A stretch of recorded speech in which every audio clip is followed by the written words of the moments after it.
Selamat datang di channel Jakarta Creative Pictures. Kali ini kita masih membahas mencapai financial independence step 2.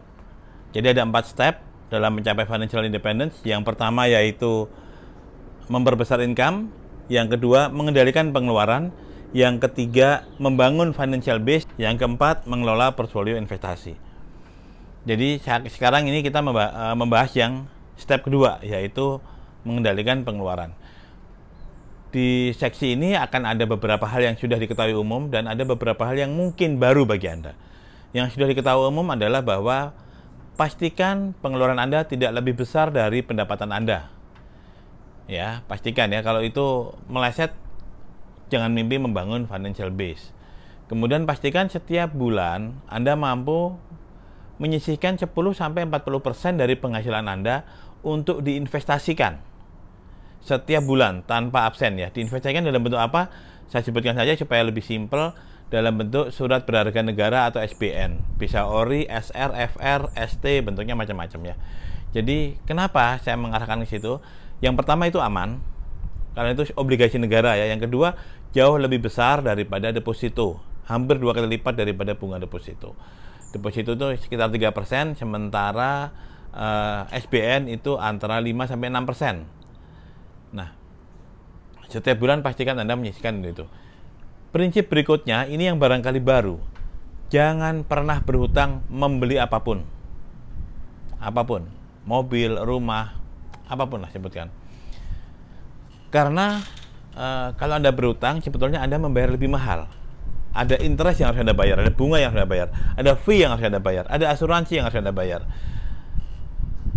Keterlaluan besarnya. Apalagi semakin panjang periode pinjaman semakin parah. Jadi kalau Anda masih harus berhutang untuk membeli sesuatu, itu sebuah indikasi sebetulnya Anda belum mampu membeli benda itu, apapun itu. Ya. Jadi kalau Anda belum mampu, maka julukannya apa? Kita bikin yang mudah saja ya. Kalau belum mampu membeli benda itu, katakan masih miskin. Yang sudah mampu itu kaya. Si miskin dan si kaya membeli benda yang sama, itu siapa yang membayar lebih mahal? Si miskin. Kenapa? Karena si miskin harus membayar bunga, harus membayar fee, harus membayar asuransi. Katakan beli mobil ya. Beli mobil seharga 500 juta biar mudah ya. Si kaya beli cash seharga 500 juta. Si miskin beli 500 juta karena dia utang periode katakan 5 tahun, maka dia harus membayar jauh lebih besar daripada 500 juta. Bisa jadi dia bayar 600, 700, berapapun lah. Tergantung suku bunganya dan tergantung panjangnya periode itu. Plus dia harus bayar asuransi selama periode pinjaman. Jadi semakin banyak yang merongrong keuangan si pembeli kalau dia masih miskin. Ya, semakin banyak yang akan merampok uang si miskin ini ketika dia beli barang yang sama dengan si kaya. Si kaya kalau beli barang, yang mau mengambil uangnya hanya penjual mobil, hanya dealer mobil. Si miskin kalau mau beli mobil, yang mau mengambil uangnya itu pihak asuransi, pihak leasing, dan dealer mobil itu sendiri. Jadi jangan pernah berhutang, apapun itu, termasuk rumah. Barangkali ada atau beberapa financial planner bilang, oh kalau rumah nggak apa-apa, itu nilainya naik. Bullshit, tidak semua rumah nilainya naik. Dan property yield atau penghasilan menyewakan rumah di Indonesia ini rendah sekali, 4-5% maksimal. Jadi kalau ada rumah seharga 2,5 M atau 2 M, itu disewakan hanya maksimal 100 juta saja kalau 2 M. Maksimal 5%. Sehingga lebih ringan bagi Anda untuk mengontrak saja. Lupakan harus punya rumah. Yang penting punya financial base. Hitung-hitungannya akan saya sertakan di step ketiga. Jadi kalau Anda memaksakan dulu rumah, begitu Anda tanda tangan KPR, kalau pemilikan rumah dengan bank, maka Anda sudah mengikatkan diri untuk bekerja untuk bank tersebut. Loh, kok bisa?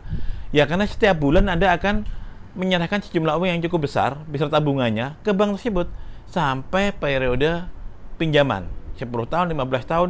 KPR kan biasanya panjang ya. Karena panjang, maka bunga yang Anda bayar bisa jadi kemungkinan besar lebih besar daripada harga rumah itu.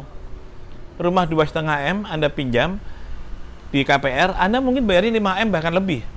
Masih ada lagi asuransi, masih ada lagi fee, leasing fee dan sebagainya. Jadi, dan itu belum rumah Anda sampai lunas loh.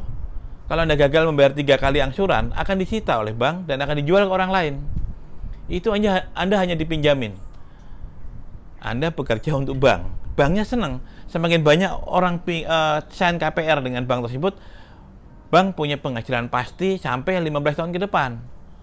Anda yang diperas. Jangan menjadi bodoh ya. Jadi jangan mau. Ini barangkali bank-bank akan membenci saya, tapi saya tidak peduli. Misi saya adalah membuat Anda membangun financial base dan bisa berdiri mandiri, mencapai financial independent. Jadi jangan pernah berhutang.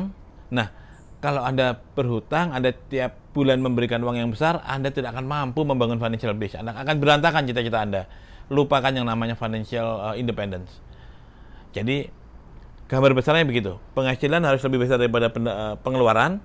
Pastikan tidak ada hutang. Anda rumah sewa saja. Kalau mau beli mobil, beli cash semampu Anda. Atau nabung sebentar kemudian beli. Begitu Anda mencapai financial base, Anda punya pilihan kok. Anda mau kembangkan itu menjadi portfolio investasi, melanjutkan menuju financial independent, atau Anda belikan itu rumah, jauh lebih cepat. Kalau Anda masih kurang paham, diulang lagi, silakan diputar ulang. Sampai jumpa di video berikutnya. Salam sukses.